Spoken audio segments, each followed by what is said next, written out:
partido de la oposición no fue acusado de comunista por sus adversarios en el poder. Un país que durante 100 años abrazó estas ideas nefastas y socialistas. Él hace un artilugio retórico, transformar en socialista toda tímida intervención del Estado sobre el dominio pleno de las corporaciones. Cuando lanzó a sus adversarios más progresistas, al igual que sus enemigos reaccionarios, la estigmatizadora recriminación de comunista.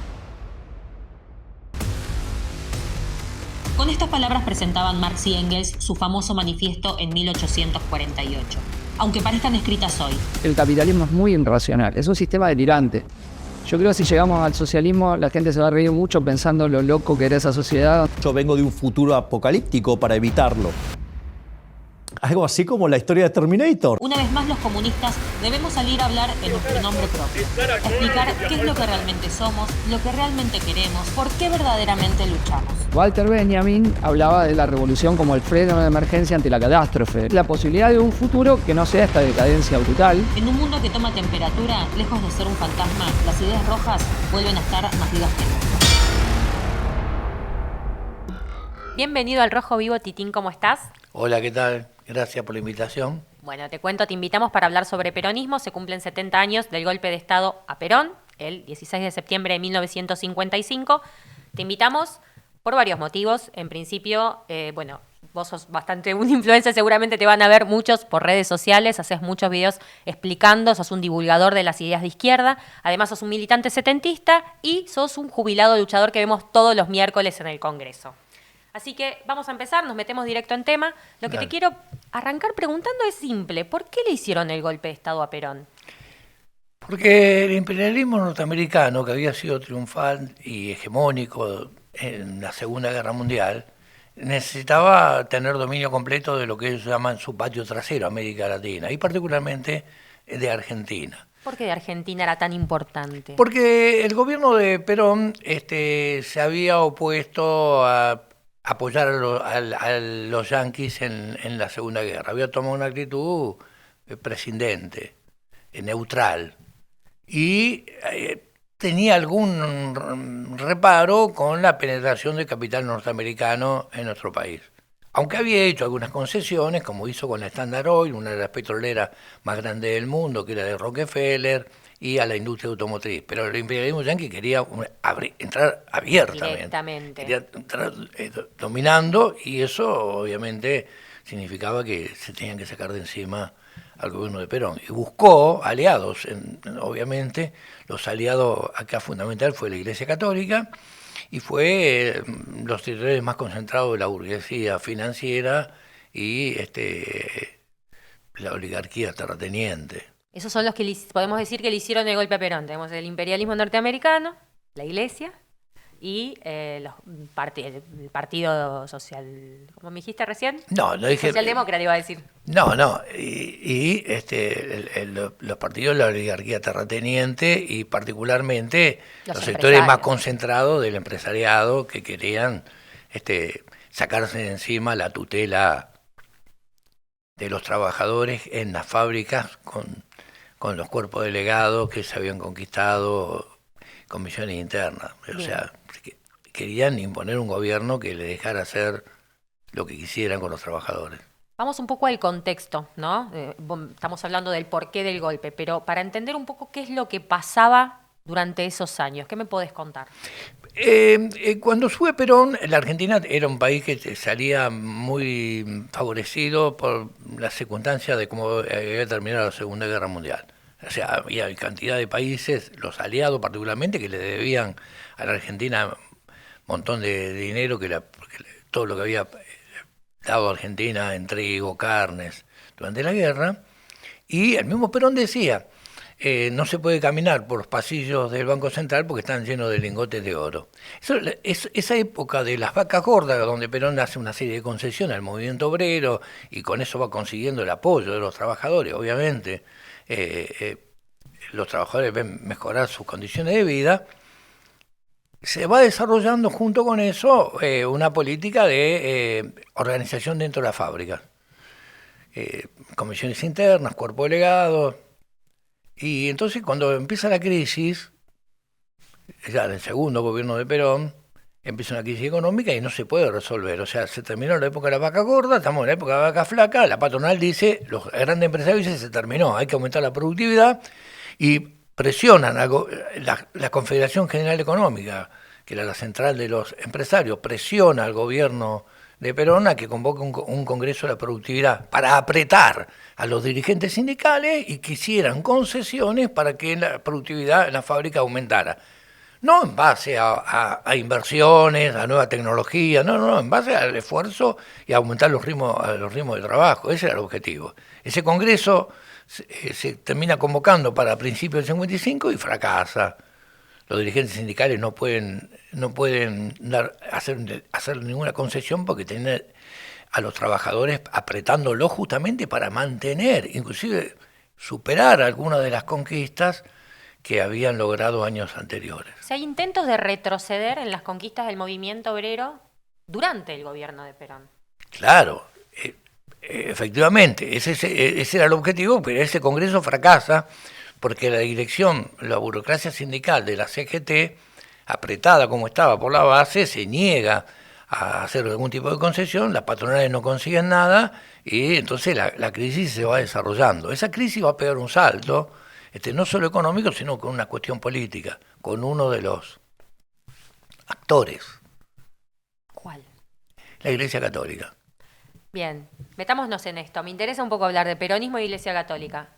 ¿Qué pasaba? ¿Por qué era uno de los actores opositores al golpe? Bueno, la Iglesia Católica había tenido Perón había tenido buena relación con la Iglesia Católica, pero avanzado el 55, la Iglesia en nuestro país funda el Partido Demócrata Cristiano. Perón lo vio claramente que eso era tocarle parte de su base obrera. Ese era el objetivo, ¿no? De un partido que fuera social cristiano. Y entonces Perón empieza un enfrentamiento débil todavía, termina acusando a algunos obispos gorila, 2 de ellos se tienen que ir del país, y la Iglesia responde, y atacándolo a Perón, lo excomulga,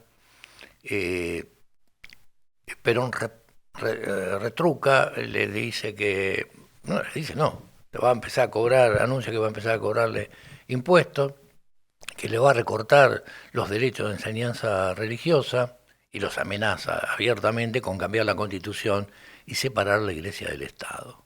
Entonces ahí ya está, olvídate, porque hasta el día de hoy la Iglesia Católica es la religión oficial en nuestro país, ¿no? Amenazó pero no hizo nada, digamos.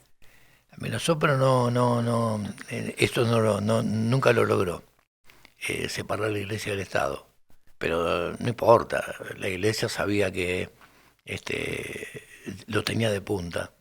Y entonces la Iglesia va a ser la que organice las movilizaciones gorilas para enfrentar al gobierno de Perón.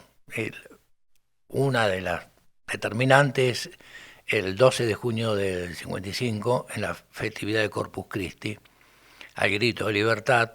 Libertad, mirá. Sí, libertad, y hacían con la L, hacían los gorilas, querían libertad, y claro, no inventó nada Milei. No hay ningún invento de Milei. Y esa es una movilización multitudinaria, el 12 de junio. 4 días después se produce el mayor atentado terrorista en la historia de nuestro país. Tremendo lo que estás diciendo, o por lo menos cómo lo estás definiendo. Es claro, es que ese día se levantó la Armada con apoyo de algunos de aeronáutica y bombardean la casa de gobierno queriéndolo matar a Perón.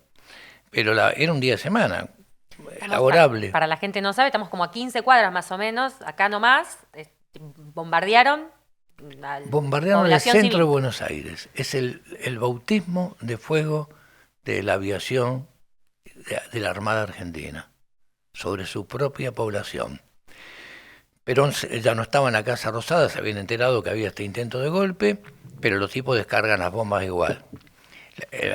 No solo sobre la Casa Rosada, sino también sobre la Plaza de Mayo, donde había gente que se empezaba a manifestar en contra del golpe. Pues duró horas todo este intento hasta que fracasa. Y los últimos aviones para poder llegar a Montevideo, donde se iban a refugiar, y estar descargados, en vez de soltar sus bombas sobre el Río de la Plata y no dañar a nadie, ya que había fracasado el golpe, las tiran sobre la Plaza de Mayo. Ah, una hazaña total contra la gente. Gorila brutal, con más de 300 muertos, y con el apoyo de lo que surgió en ese día también, que andaban por las calles con ametralladora y armas largas, los llamados comandos civiles. O sea, vos tenías el ejército, en realidad, a la armada, decías, ¿no? Los bombardeos, y mientras tanto, comandos de personas civiles. Sí, se llamaron comandos civiles. Pegándole a la gente. Claro, y uno que organizó ese, y Zabala Ortiz, que fue después radical, que después va a ser el canciller del gobierno de Arturo Illia. Y ellos fueron, se fue a Uruguay, junto con los militares gorilas. Y eso significó un quiebre muy importante. ¿Y qué va a hacer Perón frente a esto? Perón, frente a eso, va a tratar de algún discurso, va a estar enojado, furioso, pero la política que él termina implementando de ahí en más es la política de pacificación. Viendo que el ejército no se había plegado, no incentiva una mayor confrontación. Sin embargo, los trabajadores esa misma noche salieron a quemar iglesias. A quemar iglesias acá en la ciudad de Buenos Aires. Sí, claro, por supuesto, la gente estaba indignada porque todos sabían. Los aviones que bombardearon tenían una cruz y una B, Cristo vence. O sea, fueron directamente apoyados con la jerarquía eclesiástica. Entonces el odio ya estaba repolarizado. Perón llama, como llamó siempre, de su famosa frase de casa al trabajo, del trabajo a casa, y tratar de evitar que el golpe se le pudiera dar a él, confiando en el ejército, ¿no? Eso era la política que tuvo, que fue terrible, porque fracasó. ¿Y los trabajadores cómo se ubicaron frente a esta situación?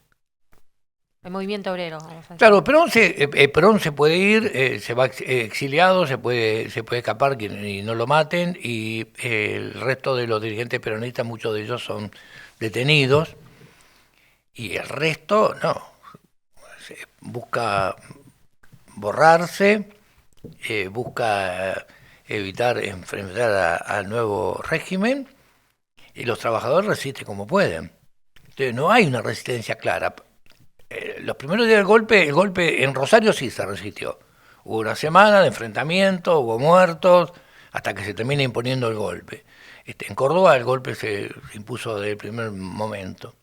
Pero instaurado el golpe y desorganizado el movimiento obrero, los sindicatos intervenidos, la Secretaría intervenida, los dirigentes, muchos de ellos presos o perseguidos, o callados la boca, o borrados, el verdadero Estado quedaba medio huérfano. Todo esto a partir del golpe, ¿no? Estamos hablando a partir de septiembre. Septiembre, pero el 17 de octubre, que es una fecha histórica del peronismo, sectores de la izquierda revolucionaria convocan a que había que hacer paro. Y fue un paro parcial, pero hubo un paro importante de los trabajadores para responderle en plena dictadura. A esta dictadura. Esta dictadura es una dictadura que va no solo a avanzar sobre los trabajadores, sino abre una penetración imperialista en nuestro país brutal. Hablemos de esto un poco. ¿Qué es lo que pasa después del golpe, no? O sea, ¿qué etapa se abre en el país después del golpe de la Libertadora, como la suelen llamar? Y se abre una etapa de plena penetración de capitales norteamericanos en nuestro país y de el primer acuerdo con el Fondo Monetario Internacional. Ahí aparece el fondo. Aparece el FMI. Aparece el FMI y de ahí, claro, de dependencia, de endeudarte, hacer endeudar a los países, y los países quedaron entonces presas de una bicicleta histórica, financiera. Vos pagabas los intereses, no pagabas el capital y se seguía acumulando la deuda. Una deuda eterna que no termina de Una deuda eterna que es la que más, bueno, desviar de tema, lo que más, el salto enorme lo pegó fue la otra dictadura, la que vino con Videla, mucho después. Pero en el 55 fue la penetración brutal de lo que es el capital norteamericano y la sumisión de nuestro país a las políticas económicas y militares que impusieran los yanquis. Eso nos hablamos de un régimen libertador. O sea, no estamos hablando de un cambio de gobierno, no es que cambie un gobierno a otro, Estás hablando de un cambio de régimen. ¿Cuál es la diferencia? La diferencia es que cambian las instituciones que van a gobernar o dirigir de la economía y la política. Toma un papel trascendente lo que se va a llamar después en la historia el partido militar. El ejército aparece como un árbitro entre las distintas pujas de sectores burgueses que peleaban, los del agro por un lado, la industria por el otro, se enfrentaban qué política tener, más de apertura, más control. Y lo que vimos hoy también, de alguna manera, se nota muchísimo en los distintos sectores burgueses y empresarios apoyando tal o cual salida de los gobiernos. El régimen libertador se impone un tipo, con el peronismo proscripto, de régimen de clara penetración imperialista. Hay elecciones, poco después, en el 58, hay elecciones que la gana el radical Arturo Frondizi, obvio con el peronismo proscripto, pero Frondizi va a seguir lo que le dijeron los militares, donde Frondizi se corriera un poquito, lo rajan, como pasó, efectivamente. Voy un poco para atrás, vos me decís peronismo proscripto. El peronismo proscripto es porque Perón se había ido del país y porque no se podía presentar a elecciones. No, solo eso, estaba prohibido nombrar la palabra Perón, Evita, peronismo. Estaba prohibido tener símbolos del peronismo. Estaban prohibidos en Argentina, se prohibieron, ibas preso si te veían algo de eso. Eso va a provocar resistencia. Y va a provocar, inclusive en el 50, un año después, hay un levantamiento de un sector de los militares con el general Valle y de civiles, donde ahí la Libertadora va a fusilar. No solo a los militares, sino a los civiles. Entonces, ahí pasó a conocerse como la Revolución Fusiladora, para imponer el régimen, un régimen de terror. Había que imponerlo y no podía permitir que un sector se le levantara. De libertador a fusilador. Claro, y en el 56 también y hubo huelgas importantes. Empezaba una pequeña recuperación del sector del movimiento obrero y surge lo que se llamó resistencia, que se llama resistencia peronista. Se le pone ese nombre porque eran los trabajadores peronistas los que se organizaban, hacían sabotaje, la enfrentaban a esa dictadura, pero obviamente no estaba encabezada por los dirigentes peronistas, por eso no es resistencia peronista. ¿Cómo era la resistencia misma? ¿Era en el trabajo, en los barrios? Era generalmente en los trabajos y en los barrios. Bueno, durante años los barrios se ponían caños, bombas, para enfrentar a los militares, había huelgas, había sabotaje. Era muy difícil porque si vos hacías una asamblea te metían preso, entonces se utilizó mucho hacer sabotajes, tanto en la industria como en diversos lugares, y eso era una forma de resistencia. Y se va organizando desde abajo, desde las comisiones internas, de los sindicatos que no estaban intervenidos, los que estaban intervenidos por fuera de la intervención, y es una resistencia heroica que va a durar tres años, y va a ser derrotada, digamos, una de las derrotas que la va a terminar liquidando es la gran huelga del frigorífico Lisandro de la Torre en el 59. ¿Qué pensarán los peronistas hoy cuando hablamos de resistencia en ese momento? No, bueno, eso es interesante porque el peronismo pues se apropia de eso y darle el mote de que fue resistencia peronista. Cuando el peronismo, insisto, los que estaban o exiliados como Perón o que estaban detenidos, como muchos de ellos, de los dirigentes que estaban detenidos, los otros que estaban sueltos, estaban calladitos la boca, salvo una pequeña fracción de los dirigentes peronistas fueron parte de la resistencia. Pero es una resistencia que surge de abajo, es una resistencia que puso en jaque a este régimen. Quiero seguir con lo que hablábamos del régimen, porque Frondizi asume y quiere imponer una serie de medidas, y inclusive el movimiento obrero lo sale a enfrentar, y el tipo lanza lo que se llamó el CONINTE, Plan de Conmoción Interna, porque tuvo una huelga grande de bancario y una huelga grande de ferroviaria, y las dos fueron militarizadas. Quien estaba detrás de esos pseudo gobiernos democráticos, como el de Frondizi, porque estaba el peronismo proscripto, era el ejército. Cuando gana la provincia de Buenos Aires hay elecciones en la provincia de Buenos Aires y la gana un sector del Framini Anglada, y la consigna de Framini Anglada, el Pocho a la Rosada. Framini era dirigente sindical, peronista, y la consigna de Framini Anglada, el Pocho a la Rosada. Claro, no eran bajo las consignas que estaban prohibidas del peronismo, pero eran los dirigentes. Y Frondizi, sí, yo doy las elecciones. Obviamente se suspendieron esas elecciones, se suspendió lo del... porque las ganan, entonces los militares agarran y lo sacan a Frondizi. Sacan a Frondizi y obviamente no pueden asumir Framini Anglada como gobernador de la provincia de Buenos Aires. O sea, es un régimen inestable. Es un régimen inestable y la estabilidad se la daba el ejército detrás, que era un ejército que cada día era más pro-yanqui, ligado directamente. Insisto, era como el árbitro entre los distintos sectores patronales y que se imponía la relación de fuerza que imponía el imperialismo norteamericano, ¿no? ¿Y qué pasó en los años siguientes? Bueno, después hubo después de esta derrota de la huelga del 59, hubo periodo, vuelve elecciones, vuelve elecciones, la gana Arturo Illia, que era radical, también con la proscripción del peronismo. La resistencia había empezado a enflaquecer, pero surgen después nuevas vanguardias, muy influenciadas por, años después, ¿no? Muy influenciada por lo que fue la Revolución Cubana, que había logrado derrotar el imperialismo yanqui a 90 millas de la Florida, a 90 millas de Estados Unidos, y esa es la generación que después va a ser el cordobazo, el rosariazo, y va a terminar con el régimen libertador. O sea, vamos a recuperar, yo siempre le cuento a todo el mundo, cuando yo cumplí 30 años había pasado 2 años de mi vida, cuando yo cumplí los 30 años había pasado 2 años de mi vida en democracia. Solo 2 años. Exactamente. Todo lo otro fue bajo el régimen libertador. O sea que de democrático no tenía nada, eso es lo que quiero decir. Ni siquiera constitucional, porque con una fuerza proscripta, fuerza mayoritaria proscripta, persecución, estado de sitio permanente, levantamientos militares cada 2 por 3, de un ala de los militares contra otra. Nada, era una cosa durísima. Que Perón se va 18 años, pero vuelve.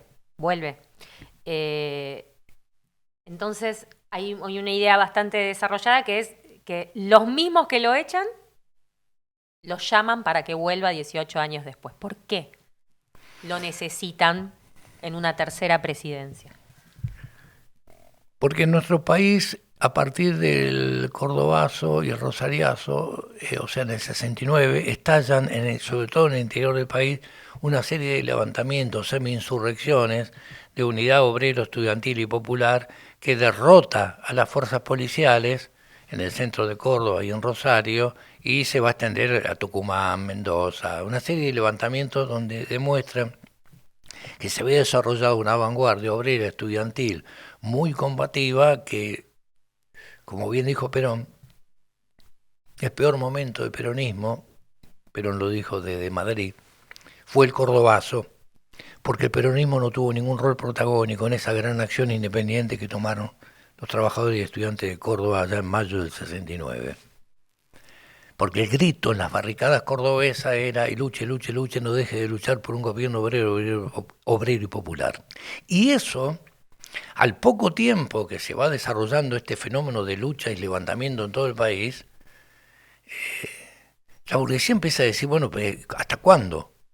Entre los mismos militares empieza a haber, y entonces lo sacan a Onganía, sube Levingston, hay un segundo cordobazo, que es el Viborazo, en febrero del 71, y ahí la burguesía en nuestro país dijo, no se puede seguir, no podemos controlar a las masas obreras y populares, que aparte ya habían surgido montoneros, y el año anterior habían surgido como fuerzas armadas guerrilleras, y el movimiento obrero tomaba fábricas, tenía rehenes a los patrones, los rodeaba con tanques de gasolina para que las fuerzas armadas no lo reprimieran, la policía no podía reprimir. O sea, se va provocando en nuestro país un proceso 69, 70, 71 terriblemente radicalizado. Y entonces la burguesía dice, no, vamos a buscar, saquemos las urnas, desempolvemos las urnas, empecemos un periodo democrático y traigamos a la única persona que tiene un ascendente importante sobre el movimiento obrero, que se llama Juan Domingo Perón y está exiliado en Madrid. Los mismos que lo echaron, la Iglesia Católica, los gorilas y el imperialismo norteamericano, como bien dijiste vos, lo van a buscar 18 años después para que le venga a poner el cascabel al gato. Y ese es el objetivo del retorno de Perón. Si te gusta lo que estás viendo, acordate de que tu aporte es fundamental para financiar este proyecto. Comenta, suscríbete y difundí nuestras ideas. O sea, el peronismo actuó de diferentes formas en distintos momentos de la historia. Pero si vos tuvieras que hacerme, no sé si una definición o una opinión, o ¿qué pensás qué rol cumple el peronismo en la historia argentina? El peronismo cumple un rol fundamental, que es decirle a los trabajadores que fueron la base social histórica que surge.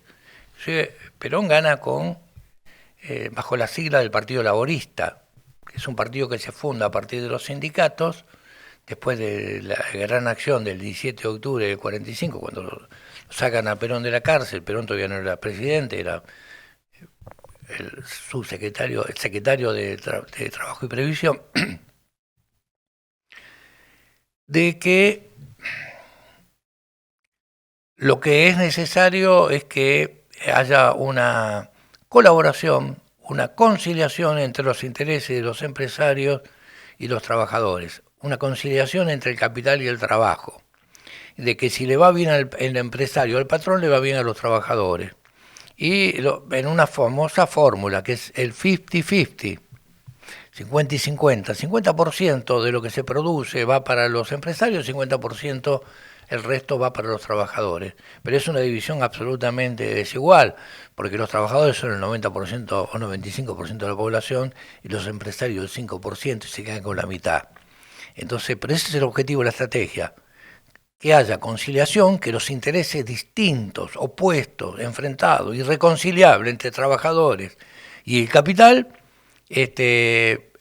hacerlo como un objetivo deseable, conseguir eso. Y eso es colaboración, quiere decir colaboración de los trabajadores con los empresarios. No al revés en general, no claro. Suele suceder mucho. Efectivamente, entonces ese era el objetivo, es el objetivo central que tiene como movimiento nacional. Por eso lo define muchas veces, lo define no solamente con esto de 50 y 50, sino diciendo que el movimiento obrero es la columna vertebral del movimiento peronista. O sea, para la columna vertebral es la que sostiene todo el cuerpo y todos los órganos, pero no es la que dirige la cabeza. Y lo que queremos nosotros los socialistas, los revolucionarios, que queremos que quien gobiernen sean los trabajadores, quien sea la cabeza que decida qué es lo que se hace son los trabajadores, pero para eso los trabajadores no tienen que estar en un partido común junto con los patrones, que eso es lo que hizo el peronismo. No es casualidad que Perón lo primero que hace cuando asume es disolver al Partido Laborista. O sea, el partido que era de trabajadores, que lo había puesto él en la presidencia, dijo, no, señor, se terminó. Y los dirigentes sindicales, como Cipriano Reyes, dirigente de la carne, que fue parte fundamental del 17 de octubre y fundador del Partido Laborista, se niega a la política de disolverlo y va a terminar con sus huesos en la cárcel. O sea, la política de independencia de clase es, los trabajadores nos tenemos que organizar por fuera de los patrones. El peronismo te dice al revés, tenés que organizarte con los empresarios, con los patrones. Y entonces es loco, porque los trabajadores que luchan contra los patrones después van a votar al partido de los patrones. O sea, es un partido patronal, dirigido por los sectores patronales, y a veces, pero no todos son patrones, pero son abogados o representantes políticos de la patronal. Alberto Fernández no era ningún empresario, pero el representante político de los sectores empresarios, ellos dicen de la burguesía nacional, que es una burguesía nacional que nunca hizo nada por la defensa nacional, sino que ha sido aliada permanente del imperialismo norteamericano. Entonces, ese punto de vista... Vimos, atada al FMI hace 70 años. Y totalmente irreconocida, o sea, viene Macri, se endeuda hasta la manija, y después viene el gobierno de Alberto, y ¿qué tiene? Reconoce esa deuda, y después viene Milei y seguimos pagando la deuda. Entonces, pero el rol es no los Macri o los Milei, que todo el mundo sabe que son empresarios, pro-yanqui, entregadores, etcétera, sino lo que es disfrazado de defensores de soberanía nacional y todo lo demás son los entregadores no solo de las conquistas del movimiento obrero, sino de los recursos naturales, o mejor dicho, los bienes comunes. Entonces, desde ese punto de vista, ¿qué tarea se le presenta al movimiento obrero? Una tarea central. El movimiento obrero se tiene que organizar como partido político, por fuera de lo que es las fuerzas capitalistas o fuerzas burguesas. Un partido propio de los trabajadores, donde estén los trabajadores ocupados, los desocupados, los que están sindicalizados, los que no están sindicalizados. Las comisiones internas, los cuerpos delegados más combativos, tienen que batallar para que los trabajadores tengamos un partido propio, un gran partido de trabajadores que le dé la perspectiva al movimiento obrero argentino de algún día poder gobernar este país. Porque los únicos que no han gobernado este país han sido los trabajadores. Lo han gobernado todo tipo de fuerza política, y los militares y todo lo demás. Entonces, esa es la tarea que está planteada. Hay que superar el peronismo con esta alternativa. La izquierda, los revolucionarios, el frente de izquierda se tiene que poner a la cabeza de esta pelea. No es por un diputado más o algunos concejales más, es por la lucha por las ideas de que el movimiento obrero debe pegar un salto e independizarse de cualquier tutela patronal y empezar a convertir de su historia su propia organización política, la que le dé las herramientas necesarias, y para eso también tiene que barrer a la burocracia sindical, porque la burocracia sindical en los sindicatos es la que frena esta perspectiva y lleva a los trabajadores detrás de las variantes patronales o detrás de acuerdos o tradiciones. Entonces, la recuperación de los sindicatos es una tarea también fundamental, pero tiene que estar ligada a esto. No podemos pelear solamente sindicalmente, que es lo que ha hecho siempre el movimiento obrero argentino desde hace 70 años a esta parte, derrotar dictadura, derrotar golpes de Estado y después terminando votando patrones. No, es hora de que los trabajadores tengamos nuestro propio partido, un gran partido que nuclea millones para poder derrotar a los capitalistas y para poder imponer un gobierno a los trabajadores. Bueno, muchas gracias por venir. Vamos a seguir hablando de peronismo seguramente, así que te vamos a volver a invitar. Gracias.